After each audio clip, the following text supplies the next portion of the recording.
Om Swastiastu, perkenalkan nama saya I Gusti Ayudian Purnamasari.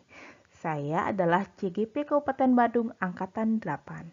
Hari ini saya akan menjelaskan pemahaman saya mengenai pengambilan keputusan berbasis nilai-nilai kebajikan sebagai pemimpin. Sebagai seorang pemimpin, kita harus memahami prinsip-prinsip yang ada dalam pengambilan keputusan, terutama yang berkaitan dengan permasalahan, dilema etika, dan bujukan moral. Dan juga dikaitkan dengan pandangan Ki Hajar Dewantara tentang tujuan pendidikan Indonesia adalah menuntun skala kodrat yang ada pada anak-anak agar mereka dapat mencapai keselamatan dan kebahagiaan yang setinggi-tingginya baik sebagai manusia maupun sebagai anggota masyarakat. Oleh karena itu, kita harus memahami permasalahan-permasalahan yang timbul oleh anak tidak serta-merta karena keinginan mereka saja, tapi tentunya ada hal lain yang melatar belakangi. Oleh karena itu, kita sebagai seorang pendidik hendaknya dapat menuntun mereka agar mencapai tujuan pendidikan mereka. Dalam pengambilan sebuah keputusan, kita harus memahami dasar dari pengambilan keputusan tersebut, yaitu keputusan diambil tetaplah harus berpihak terhadap murid sesuai dengan nilai-nilai kebajikan dan tentunya bertanggung jawab. Jika ketiga dasar pengambilan keputusan tersebut telah terpenuhi, kita harus berpikir terlebih dahulu untuk mengambil suatu keputusan. Kita dapat berpikir berbasis asli lahir, berbasis peraturan, maupun rasa peduli. Sehingga apa yang kita putuskan dapat bermanfaat bagi siswa dan orang lain. Dalam mengambil keputusan, seorang pemimpin hendaknya mengamalkan asas Trikon, yaitu kontinuitas, konvergensi, dan konsentris. Seorang pemimpin hendaknya melaksanakan tugas-tugasnya untuk mengambil keputusan secara kontinuitas atau terus-menerus dan berkesinambungan, sehingga akan mempermudah dalam mengambil keputusan. Sebelum seorang pemimpin mengambil keputusan, hendaknya harus menerapkan prinsip konvergensi, yaitu mengambil berbagai pendapat dari berbagai sumber, sehingga keputusan diambil benar-benar valid. Yang ketiga, seorang pemimpin hendaknya menerapkan asas konsentris, yaitu melaksanakan segala sesuatu sesuai dengan kepribadiannya dan tidak dibuat-buat.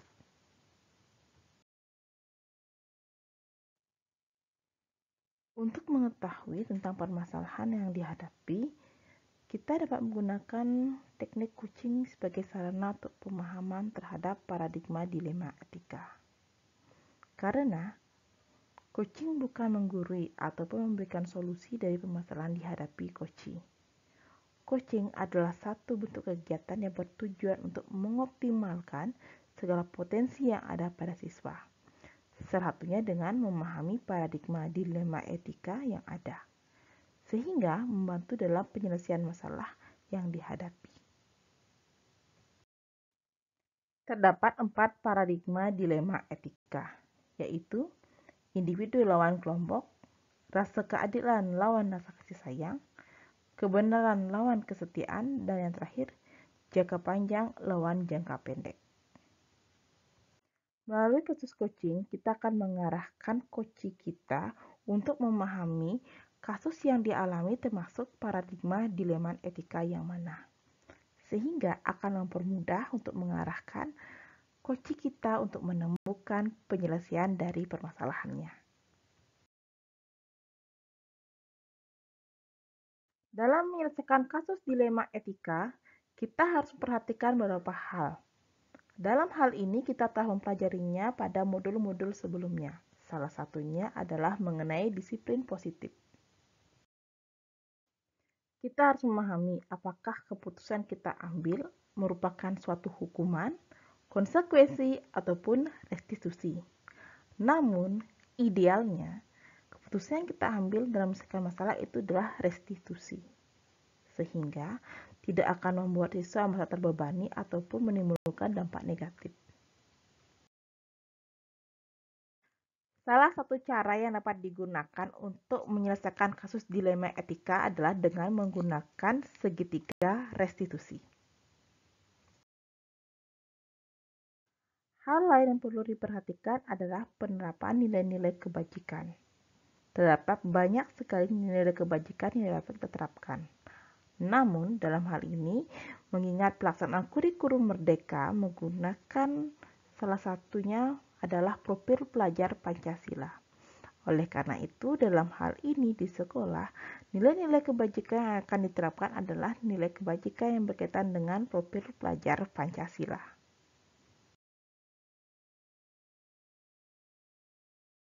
Hal ketiga yang perlu diperhatikan adalah penerapan KSE atau kompetensi sosial emosional. Dalam hal ini, KSE dapat membantu kita dalam memutuskan permasalahan yang kita hadapi. KSE terdiri dari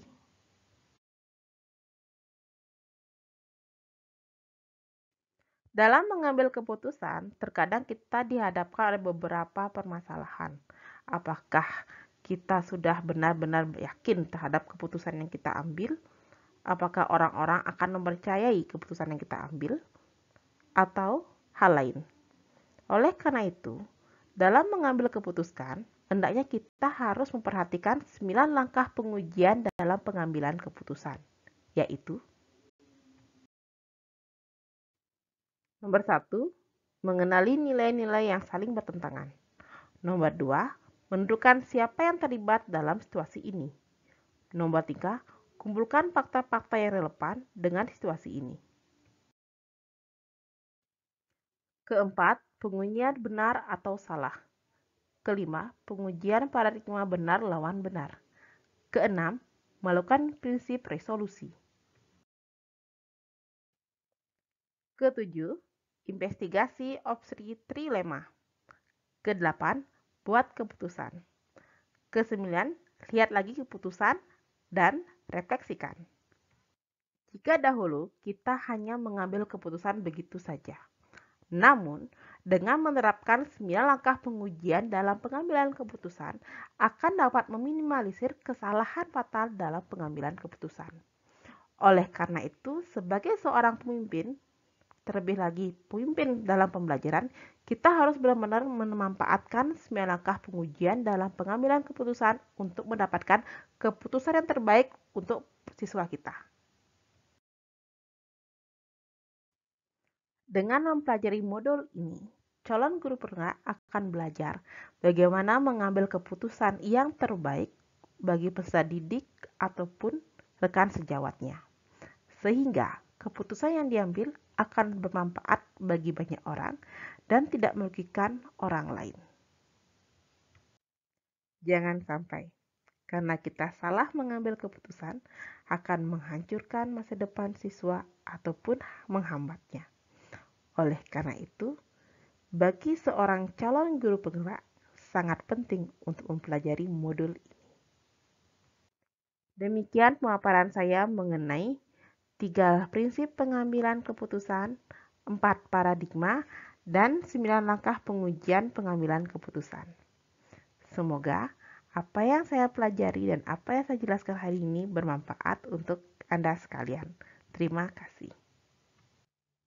Guru penggerak, tergerak, bergerak, menggerakkan.